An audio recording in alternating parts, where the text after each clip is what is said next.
All right, so starting off with the leadership behavior questionnaire for the task, I scored a number of 34, and for relationship, I scored a 44. Do you feel like that accurately portrayed how you complete tasks and relationships? I do, because as I was evaluating myself, I realized that a lot of the things I was marking, I already saw myself beforehand. Interesting. What about you, Austin? Yeah, so for me, on my task, I scored a 39, in my relationship, 42. These were actually like both lower than I'd expected.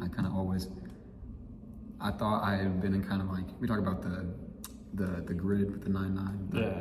I kind of thought I would be higher on both of them, but they're both kind of low. But of course, for me, the leadership was higher than the task, which, if anything, that is how I would view my leadership style, as being more relationship focused than the task. Interesting.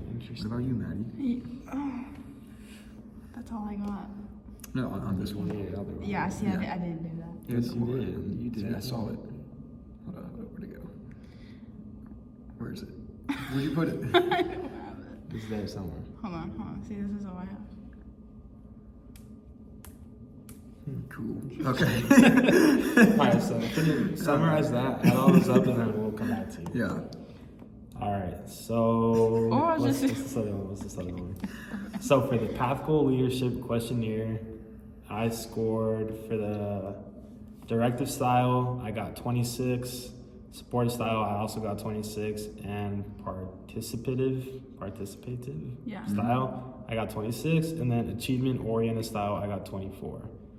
And honestly, those numbers, I'm not too sure about what they mean, but okay, it says common score, okay.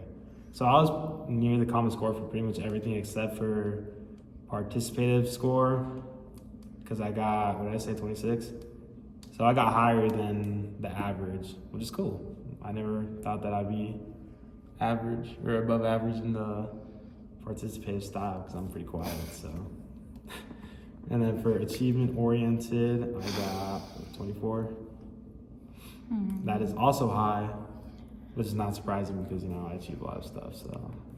Nice. Nice and humble too. Yeah. I like that. All right, for you. All right. Are you ready, Maddie? And go You ahead. want me to go? Go All ahead. right, perfect. So, when I was doing the Path Goal questionnaire, I tallied up my scores. The directive style, I had a 25. Supportive style was a 30, and the participative style, 26. And achievement-oriented style was a 29. So I was kind of similar to your comparisons, Messias, with being average on the first two, the directive and supportive, but then participative and achievement, that was significantly higher, especially in the achievement-oriented, which I found interesting because I feel like before, like a couple of years ago, like when I was in high school, like doing all group assignments and everything, like I was a lot more kind of not really caring, I would say. Like I definitely was not like a leader in that space in my academic career, and so I was kind of shocked, honestly, when I saw these results that when I had my achievement-oriented style was the highest one by far. But then I kind of like reflected on, the past month as we've been going through this Valley Creek College course and how I've been just kind of encouraging people. Like there's one of the questions I really liked. It was I say goals for follower performance that are quite challenging. And actually at lunch today we were talking with I was talking with one of my classmates, and we're talking about kind of like our spiritual gifts and like what has God given us. And one of the girls had spoken over me is that how I would like call people out and then call them up and like challenge them with new things and just kind of like see their heart behind it and then give them my challenges and be like, okay, well, this is what you do, this is your next step. And I kind of like reflected on that and was like, yeah, I've changed a lot the past 2, 3, 4 years. Like my leadership style has completely changed from, I probably wouldn't even call myself a leader back in high school, but now I see that. So yeah, I was pleasantly surprised by my scoring on this questionnaire.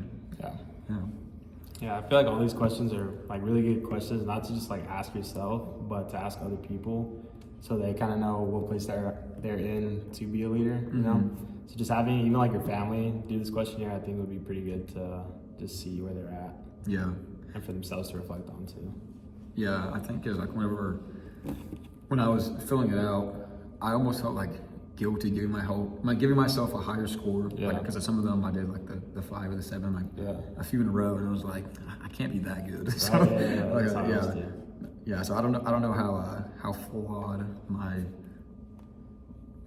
scoring of myself was. Yeah. But, yeah, it'd be good to have someone else like score one for me So for that way you ourselves. get out of your own little Yeah, exactly. rating. Yeah, I got you. Now I do know you did do this questionnaire, Maddie. So what was your score? Yeah. Let's see. Okay. I don't. Hold on. I have to pull it back up. It's a lot of notes to go through. And just saying, if you're watching this, it has been a very long week and a long day, so we apologize if we're not fully locked into this. It's not professional. Yeah.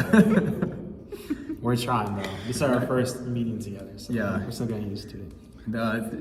I just want to apologize for all the back and forth communication, switching groups around. It was Indeed. I know it was probably a lot, but just want to say thank you for allowing us to be in the same group together. It does make it a lot easier for us to coordinate and get our plan. classwork done. Yeah. Yes. And So you have thank to grade like 6 different individual 15-minute Yes. discussions. So, all right, go for it. Yeah. Okay, so I have to look at 2 different things. So, the directive style, I got a 23, which is the common score. Supportive style, I got a 24, which is lower. So yeah, I guess it's considered low. Participative Yep. style, I got a 20, so I guess that's like right at common, I guess. And then achievement oriented, I got an 18, so it's right around average. So y'all chill. Anyways, I couldn't really get the relationship between all of that because I didn't understand how to score it. Anyways, so those are my scores though. Anyways, so. So how did you feel about like when you were going over those? Did you feel they're accurate, inaccurate? Achievement oriented, I definitely don't focus on the goal. I kind of just focus on like, y'all stop. You can't make it out this of is so. me. Anyways, I'm more like I focus on like what I'm doing in the moment, not like what I need to. I don't. Anyways, I don't really know how those relate, but next question. All right. All right. Let's see. What is our next discussion about? So we did the questionnaire. Already. Oh my goodness. Cool. All right. So what are some interesting insights we gained from McChrystal's Chapter 5, Maximilian Robespierre? We'll start with that one. Okay, hold on. Well, what was he? He's a lawyer and former president of the French National Convention. The main points I got were he controlled everything from the top, and he used fear and violence to keep his power, and then too much like control in that environment and like not economy, but I guess group, whatever.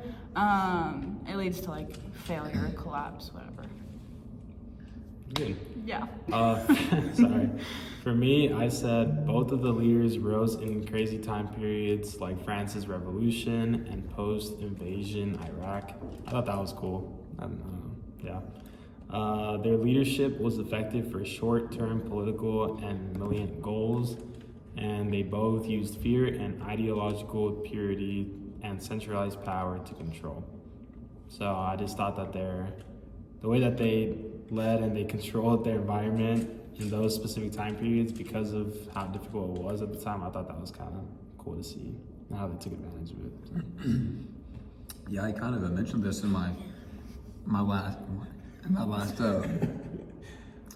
discussion, how whenever there's like war-torn countries are the biggest stress. What?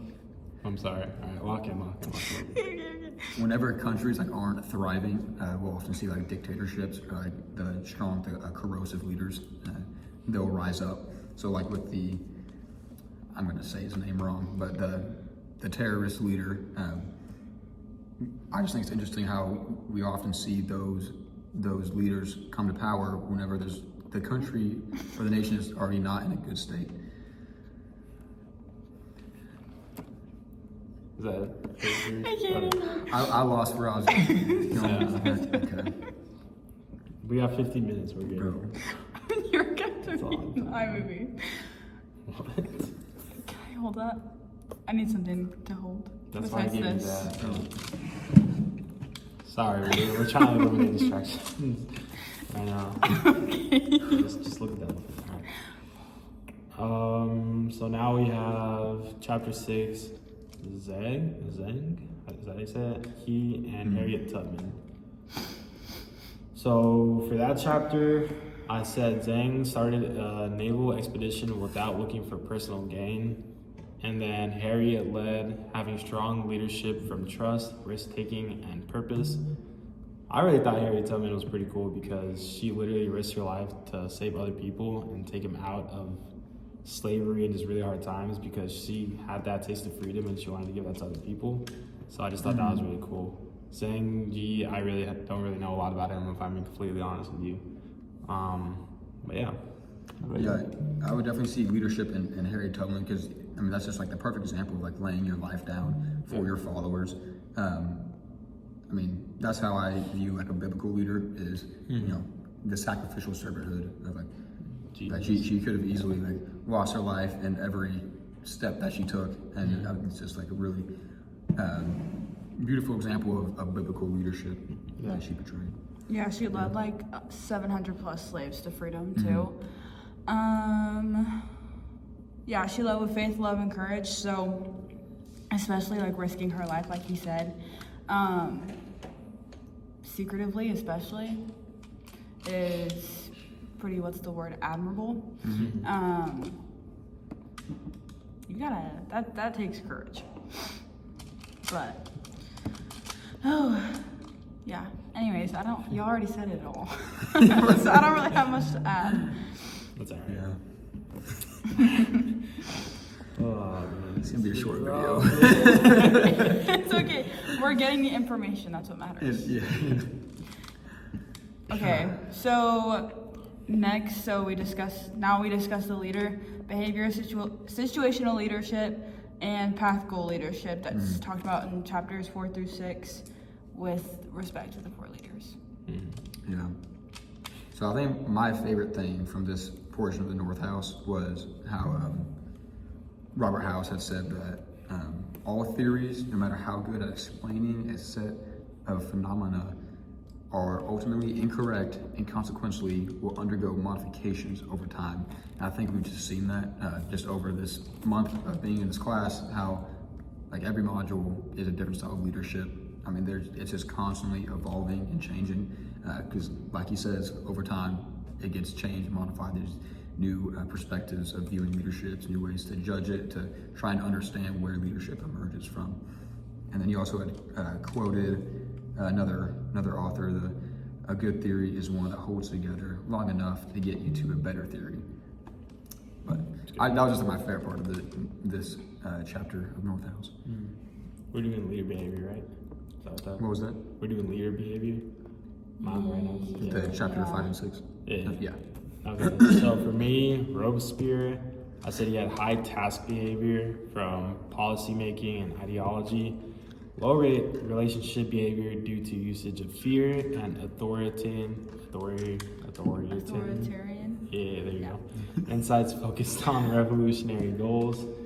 We're saying all of them, right? Yeah, that's Okay. fine. And then,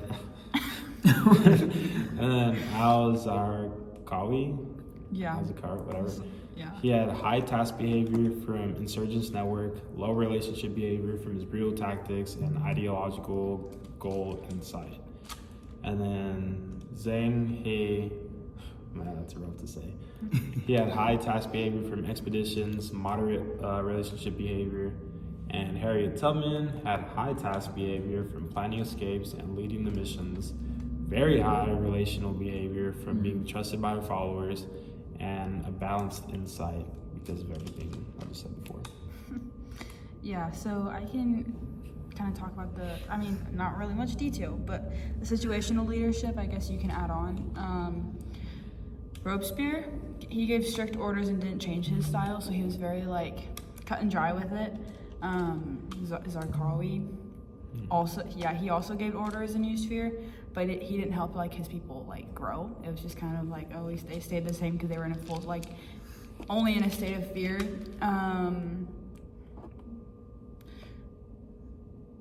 The next guy, he changed his style depending on who he led. So he kind of had to adapt based on environment, people, all the factors. And then Harriet Tubman gave clear guidance in danger, but also offered comfort and support, and loved her people. So That's good. Good stuff. All right, now what are we on? path, goal, leadership, Yeah, so we're gonna go to the new the model. the new model, the situational leadership 2 model. I thought this was interesting because it just looks to me a lot like the grid that we had been looking at before, with looking at the difference between the evaluation of task versus relationship, and just putting different words to it. In my opinion, that's how I see it, with the coaching, directing, supporting, and delegating. It looks similar in my opinion, but just taking into consideration situation instead of just relation to the followers. Yeah. What a chat. Did you get biblical perspective? Did you do that part? Not yet. That's pretty I can- low. That's the last thing we're supposed to talk about. Oh, well, that's, I guess, yeah. I mean, what's next? I forgot. Just Yeah. more about the Situational leadership. more about the North House. Okie dokie. Yeah. You got more Oh yeah, notes? sure. Yeah. Yeah. You So got it looks like this one, the situational approach, by far has had the least amount of research done to it, based on the information that was presented. It seems like there hasn't been as many studies to confirm the different types of leaderships and inputs and outputs and what all goes down. Just made up words.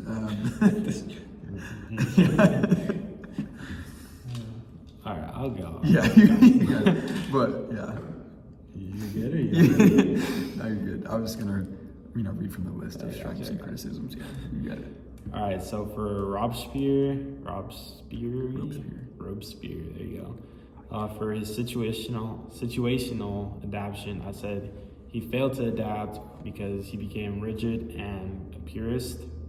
For Al-Zakari, whatever, he was also rigid because he didn't adjust to tribal politics. Zenki adapted foreign courts and he adjusted diplomacy. Diplomacy. I need to go back to school. Wait, I'm in school. Never mind. And then for Harriet Tubman, I said masterfully adapted to changing risk levels and followers' needs. So for her insights, I said she changed tactics based on danger, fear, and follower readiness. For Zenki, showed diplomatic flexibility in unknown territories. Al-Zakari, his brutality created fractures in the insurgency. And then I didn't get anything for Robespierre. So, yeah. What about you, Maddie? Oh, for which one? I showed. Situational. I showed leadership. that. I showed that. What? I already shared. Oh, you shared it? Yeah. Oh, I don't remember you sharing. Path goal. Path goal. I'll go. Okay. Okay. For Robespierre, I said he was motivated through ideology, not support. Obstructed long-term success by creating fear, not clarity. And he was authoritarian to me because he crumbled due to inflexibility and fear-based control. The fear-based control is the thing that really kind of set me up with the authoritarian. Al-Zakhawi used ideology, absolutism, and violence as clarity. Followers were more intimidated than motivated by him. And violent insurgency ideology was used from him being overly brutal, failed to build substantial relationship. And for Zhang he empowered crews with clear mission, imperial backing. He helped subordinates succeed in complex voyages. And I said he was bureaucratic. Excelled within institutional structures, and he's adaptable. For Harriet Tubman, I said she removed fear, provided clear paths, literally and figuratively, gave psychological and logistical support, model path goal leader, and she was adaptive by guiding people with purpose, empowered others, and contextually agile. So mine are honestly just kind of overviews. They're not really in depth. But so yeah, Robespierre set hard rules and goals, and he didn't listen. He didn't help or listen to people. Zarqawi. He pushed followers to act without any caring for them or support.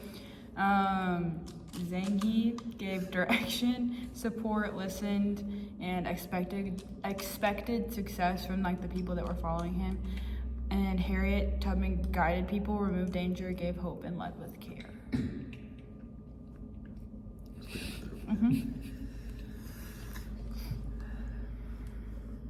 Austin, you got anything, bro? Yeah, well, let's see.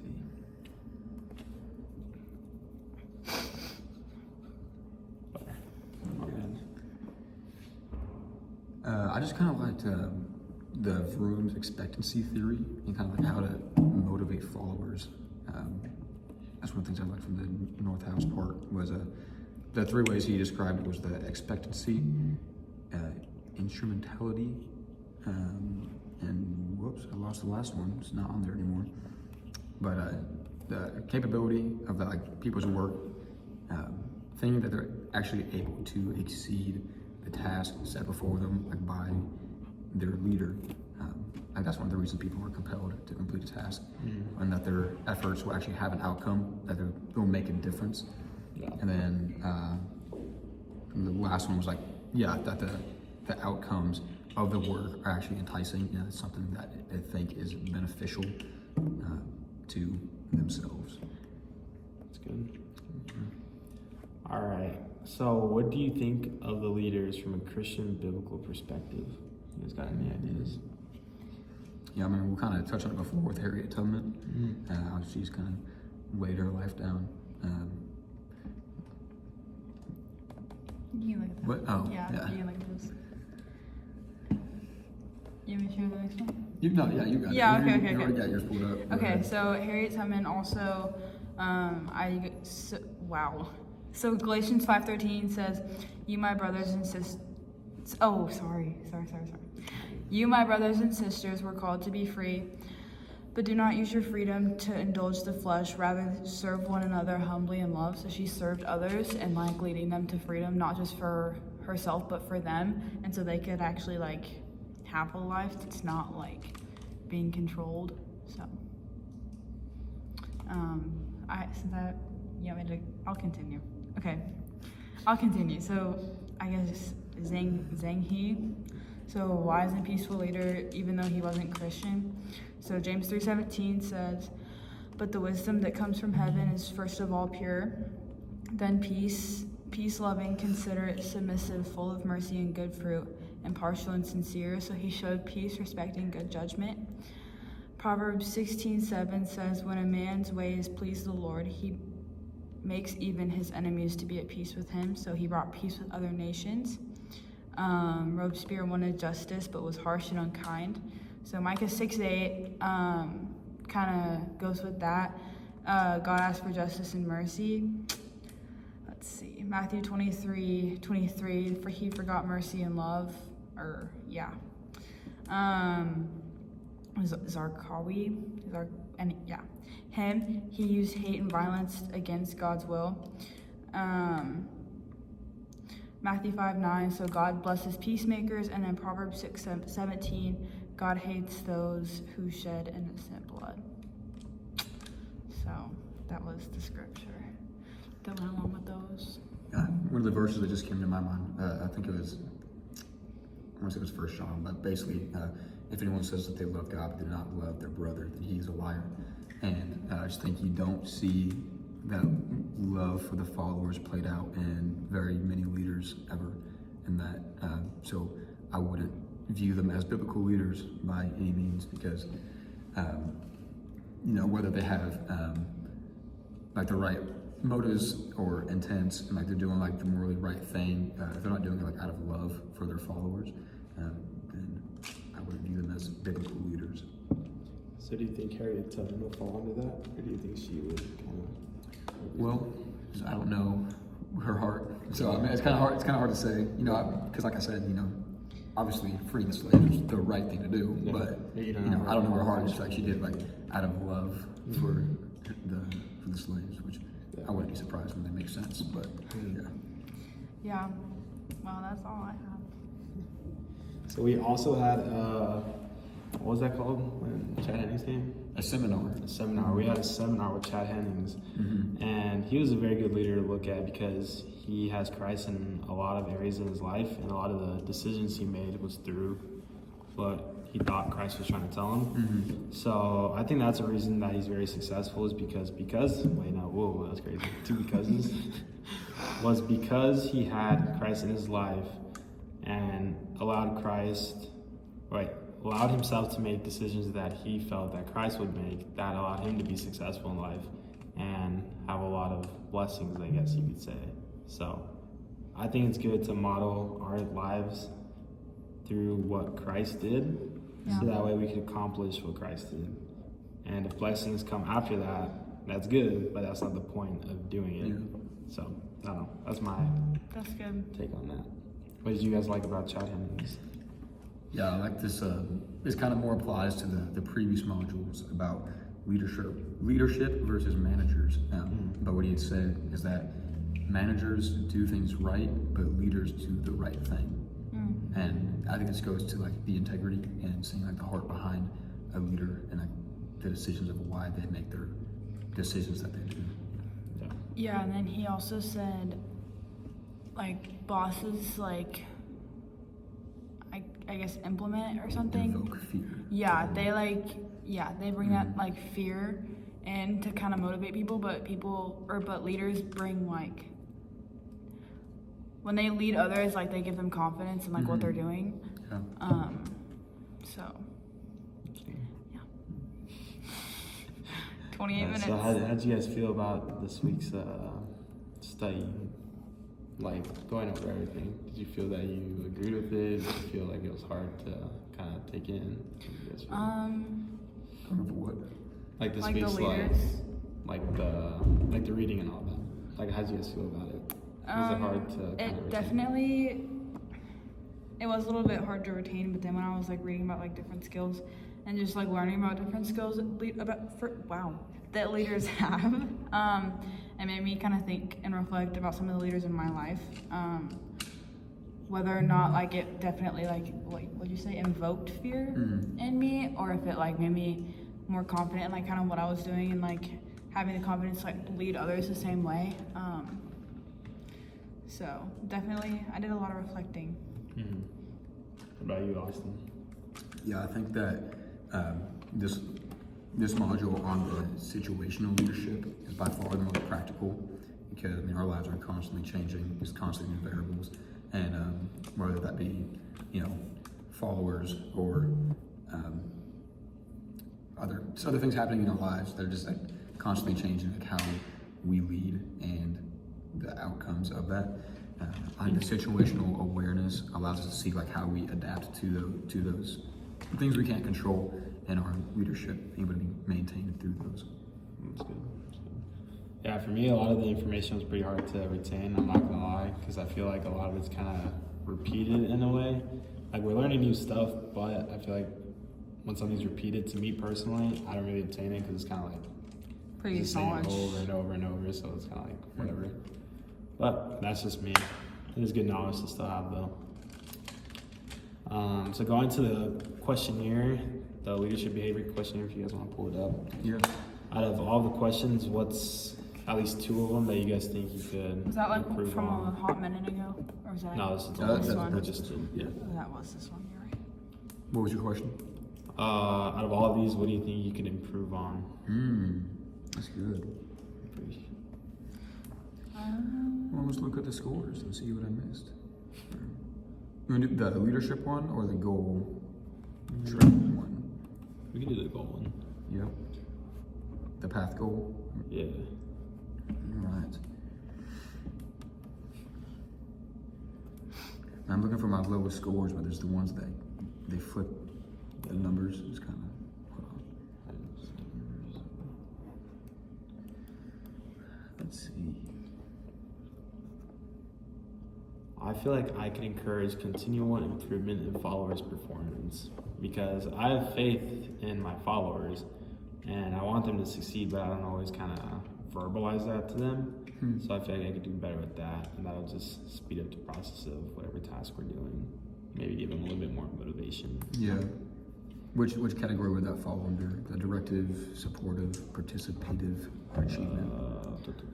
That's a great question. Let me see. Supportive, kind of like 13. couple people. Which one was up. 13 on? For me, I probably could improve. Sorry.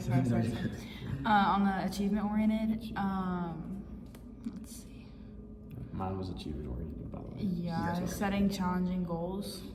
Because I kind of sometimes not necessarily like set the bar low, but I definitely like don't challenge myself as much. Yeah.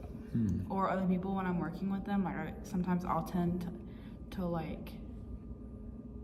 Let them do all the work. Kind of. No, I'll do like the hard stuff and then I just kind of like give them like the leftovers, I guess.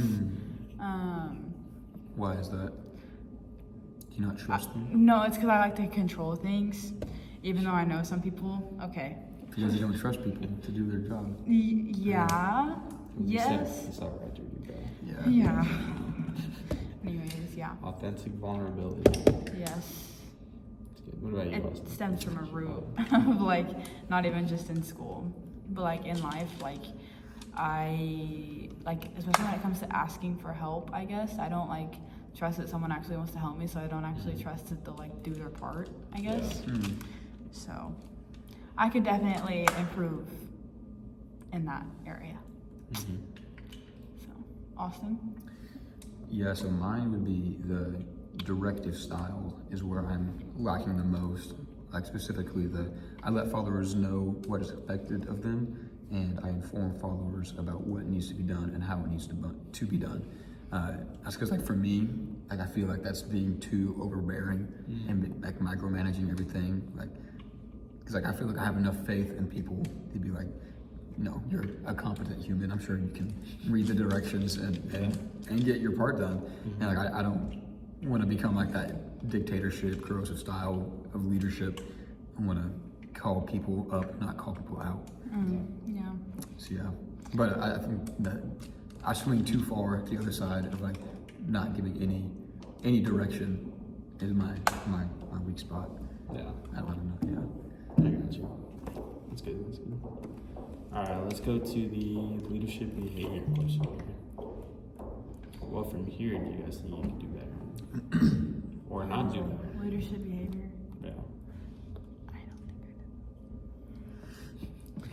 I do. Anyways, sorry. All right, I'd say we just look at our lowest scoring question. How about that? Or just pick one of your lowest scoring questions. So I said defines role responsibilities for each group member. I don't know what that means. I'm not gonna lie to you. Different role responsibilities. So like you're assigning specific tasks and roles Yeah. to certain people. I see. Like Do a you do that? manager. I don't do that because I don't like to force people into something that they don't want to do. Yeah, That's why it was low for me. that's fair. But sometimes you have to tell them because sometimes they don't do anything, so you Yeah. have to know. Yeah. Yeah, for me, I kind of had an even spread of low ones across relational and task oriented. Like I said, they're kind of just lower than I expected. I thought I was higher up in the 9-9 or 8-8 sort of portion of the grid, but I like the 6-7 guess not. kind yeah, somewhere around there, Okay. 7-6, something like that. of. Yeah. Sorry.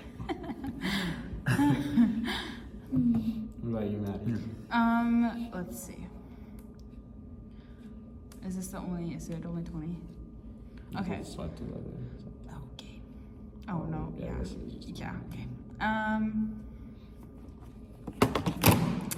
Let's see. Response. Sorry.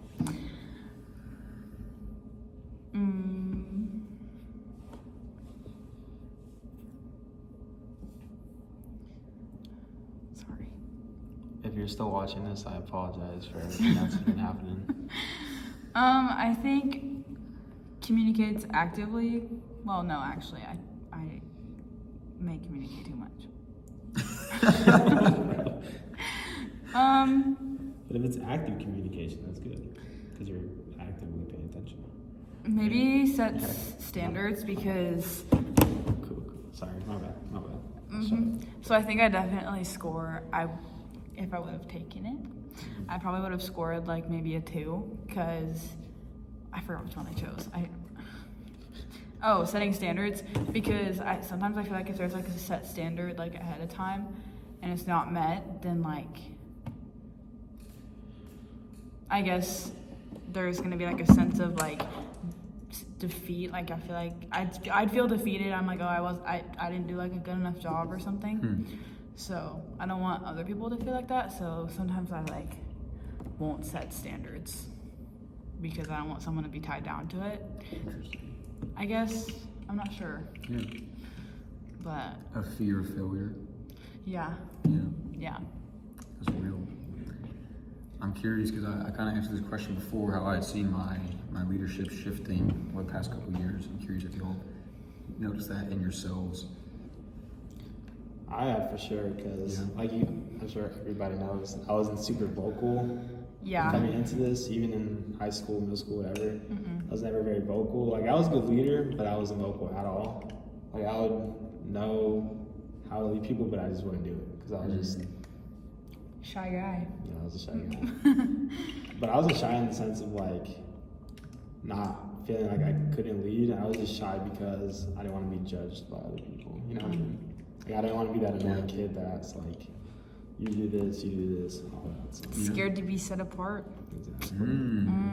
That's good. That's good. Okay, Maddie. I wouldn't have, I feel like I considered, or I definitely knew I could lead, but I guess I chose not to because there was a situation I was in where I was just like, I was controlled. So I felt like I couldn't actually take a stand for myself and like lead. I felt like I couldn't lead myself, so I couldn't lead other people. So, but now, other than being on camera, I can lead. If I'm on camera, I'm like, whew. But I definitely would say I've stepped out and like I've tried to lead a little bit more, even if it's like not in a big role, even if it's just like in my family. So I definitely think I'm some sort of leader, but I'm just not sure what kind yet. Maybe it's not your time to lead. But Ouch. Just kidding. No, it's No, not but about We that. just yeah. talked about this. It's like it's always a yes, but it's just a matter of when. When is the Get that Good time. one. yes? Yeah. And I'm curious, from like a biblical standpoint, what leader in the Bible is kind of your main like representation of a leader other than Jesus? Yeah. Oh. Why am I blanking on who led the people into the promised land? Moses? Yes. Yes, I would definitely like. There's a lot of other leaders, but those are like probably some of the stories that I look to the most because I'm just like, they start from like, Moses was literally like a baby in a basket in like a river or whatever. And then he like led groups of people to the promised land, you know? So it's like, came from nothing, but changed everything, you know? Yeah. What about you? Not alone, obviously, but Indeed. yeah. I'm still cooking. You go first. That is a good question. I don't even know the answer. It was your question, bro. I know. I was trying to think about it. But, Yeah. I want to say Jesus, but I said I can't say Yeah. Jesus. That's old. Yeah, probably Moses, honestly, like you said, because no, I'm being so for real, because he went against his own thought process, because he was shy, he had a stutter, he didn't want to speak, he didn't want to do any of that, but he set aside his own thoughts and feelings because God told him to, and he followed, and look what happened. Yeah. So, Man, I forgot like who I was gonna say originally, because I was thinking like Moses or someone big, like oh, it was like the big guy in the Bible, but like because I thought back to like okay, well, what's the biblical definition of a leader? It's like someone who puts the followers first, lays their life down, sacrificial servanthood, sacrificial leader.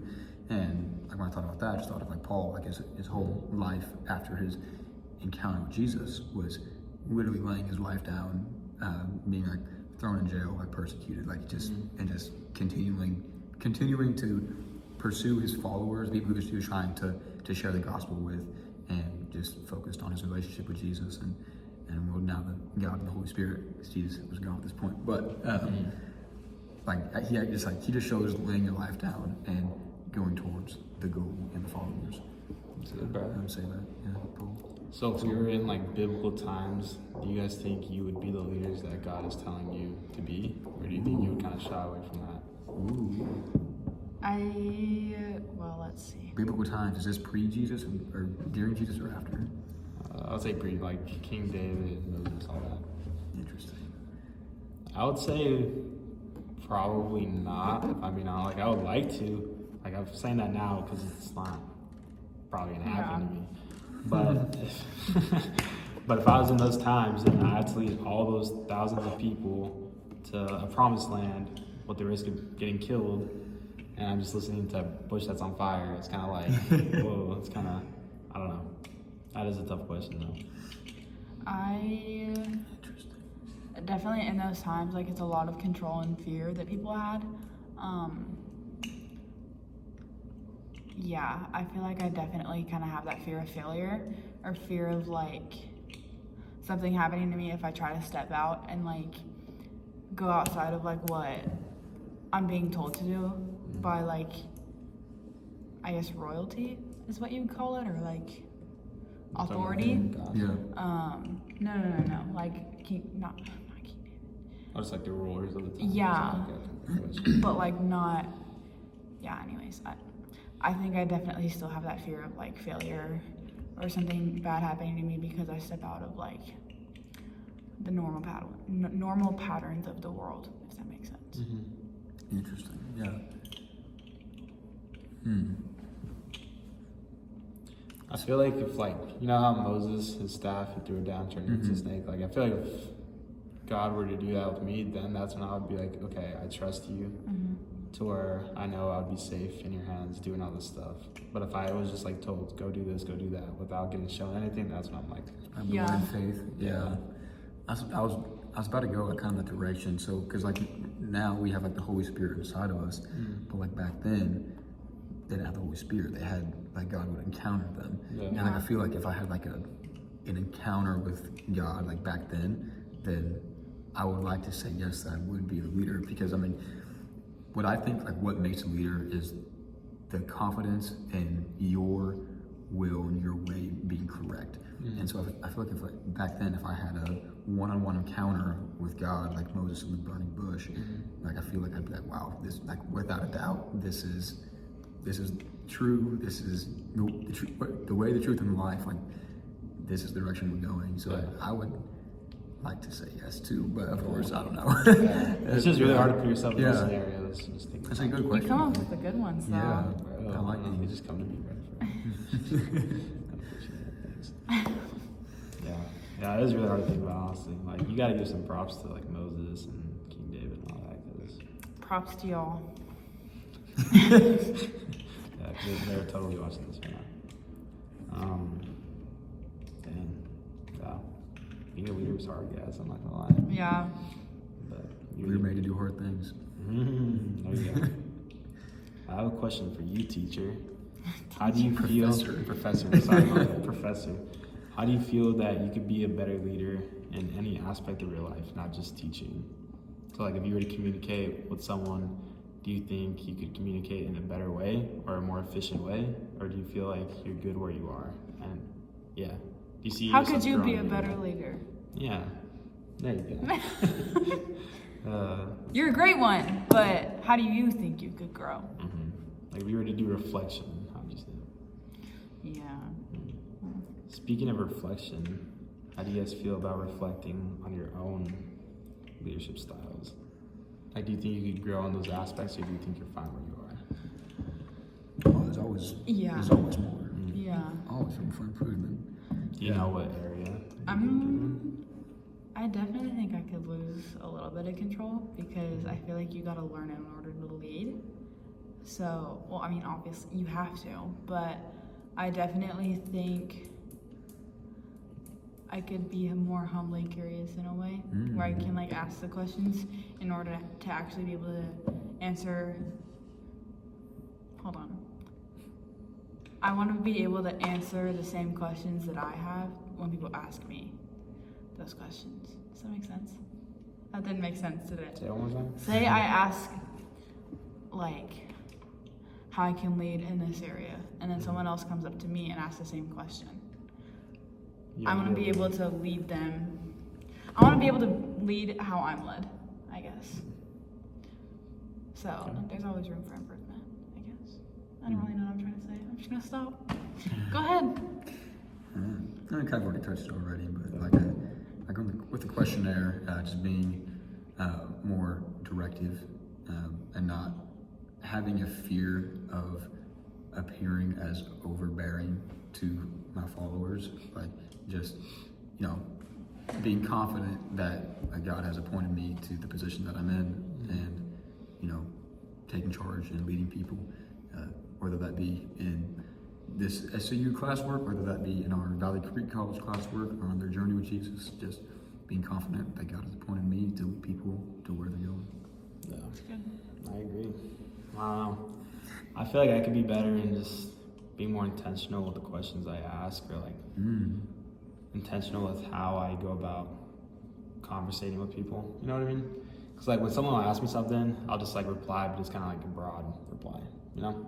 So like if you ask me for a solution to a problem, I'll just be like, I'll just do this. And I'll kind of just be like, that's it. But I want to be able to get more detailed responses. There you go.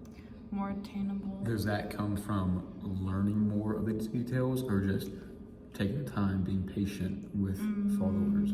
Like, do you already know the information when you get those broad answers, and you're just not wanting to share, or you do not know the information? I think it's like a 50-50. Like if I know the information, I'll kind of just keep it to myself too, like the details to that, because I don't want to be like annoying if they just want like a short little do this. Because I know for me, I like just short, quick answers just to know what to do and just get it over with. But I don't know. That's just me. That's where the relational aspect of leadership comes in, to learn your followers and know what they want. Yeah, I got you. So if you guys were to stand in front of God right now, and you were to ask Good him, pool. and you were to ask him what areas, wait, no, I have the question. Wait. If we were, I have to- now I I know have what to you're saying. I know what you're, Yeah. because Fred asked it, but yeah, hold on. I don't know what y'all, what? Could you stand before God and be confident in your, Leading. yeah, in your leading? Like if you were to how ask you him, led people? yeah, Your ability. Yeah. what do you think he would say? Or would you be confident in? Not definite. I would hope, and I guess as of right now, like I've definitely tried to lean in and try to lead how I can with my whole heart. And it's like, sure, I might like fall on my face a couple of times, but at least I'm doing it with my whole heart, and I'm trying to learn from it so I can be a better leader, you know? Yeah. But he'd probably drag me somewhere else where I can learn a little more, you know? Yeah. But And I kind of just remember this as you asked that question. First, I don't know if you're familiar with pickleball, but it's a very hot topic at our college. And we were playing last night, and it was more of the inexperienced players who were there. And so I was, using that as an opportunity to coach other players who may not be as advanced. And because I'd had one conversation with one student how they had felt empty leaving pickleball because it's not a very life-giving environment, because a lot of people take it very seriously. And so I just use it as an opportunity to be life-giving and spirit-filled, Jesus-focused in that environment. But I had to get checked on a couple times because it's different for me. Like, I like to do my thing my way and play pickleball, and so having to lead in that way was quite different. It was quite difficult because I was a little prideful in that. I just wanted to play pickleball, I wanted to win some games, get some good hits. So I would say that I'm still improving on my relational skills and leadership and building others up, to not invoke fear or condemn people, but to build confidence and bring them up. It's good. Knowledge puffs up, but love builds up. 1 Corinthians somewhere. Say that again? It says knowledge puffs up, but love builds up. It's really good. Okay, I can see that. I didn't come up with it. That's in 1 Corinthians? Somewhere, yeah. Hold on. Pull that up. But anyway, while I was just pulling that up, I feel like if I were to stand before God right now and ask Him how I did leading, He would ask me, I feel like He would ask me if I led for myself to get kind of glorified in a way, or if I led to genuinely lead people through love. You know what I mean? 1 Corinthians says, 1 Corinthians 8:1 says, we know that we all possess knowledge, but knowledge puffs up, while love builds up. So this passage contrasts the potential for arrogance that can come with intellectual understanding, which is what knowledge puffs up, with the constructive and unifying power of love. I kind of see it as when you puff something up, it's not as strong as when you build it up. So if there's a balloon right here, and I puff it up, I just push on it, it'll pop. But if I build it, if I have these Legos and I'm actually building something that's sturdy, like love, it's not gonna break. Ooh, I got myself with that. I'm gonna need you to re-say that in a second. I got you. Or I can just, Yeah. All right, well, Anyways. you just interrupted Messias from what you were saying, but I got what you were saying with the, leading out of maybe wanting to be in that position of power, just wanting personal gain from it instead of leading, for God's glory and to lead other people along their walk. That's really good. Yeah. All right, well, thank you for watching. Sorry about all the little Yep. distractions. Those The little feedback. hiccups. We promise it'll be more professional next time, but we tried our best. We promise. Have a great rest of your day. You too.